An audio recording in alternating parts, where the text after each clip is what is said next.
अस्सलाम वालेकुम वरहमतुल्लाहि वबरकातुहू। मरशद रखाकी और आप देख रहे हैं मेरा यूट्यूब चैनल। डियर व्यूअर्स, आज आपको जो है पाकिस्तान की जो है एक छोटी सी बच्ची का टैलेंट दिखाते हैं। एक छोटी सी बच्ची है, वो पंजाबी उर्दू मिक्स जो है वो एक कलाम जो है अर्ज़ करेगी। आइए आपको उनका कलाम सुनाते हैं।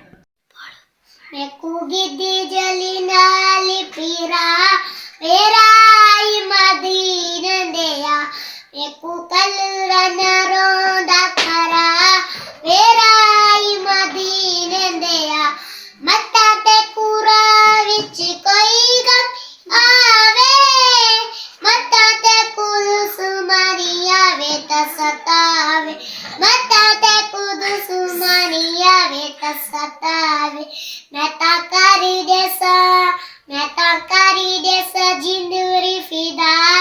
वेरा मदीन दिया मैं करी देसा जिंदगी फिदा वेरा मदीन दिया फजे दिया जान ते कुवेल जगेसा भर भर लते ते कुवाजो किते देसा भर लते ते कुवाजो किते देसा मैनू एक वारी मक्का चावी खा वेरा मदीन दिया मैनू एक वारी मक्का चावी खा वेरा मदीन दिया पूरी दुनिया ते कू राजहाने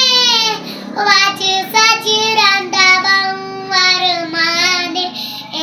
वाज सज रंदा बंवर माने वीरों ने ततनाई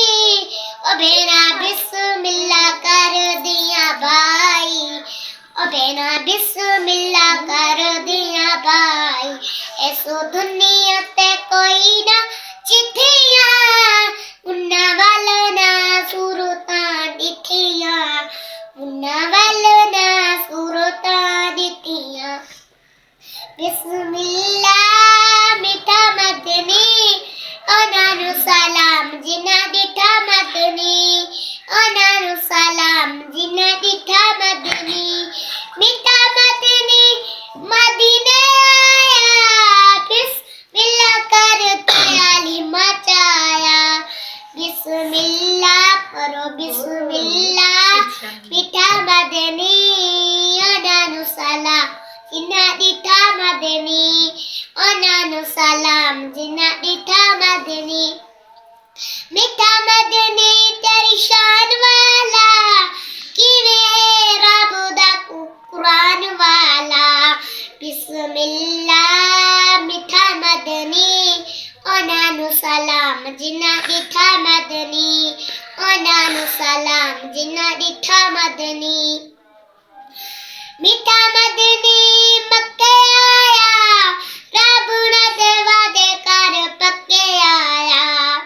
बिस्मिल्लाह मीठा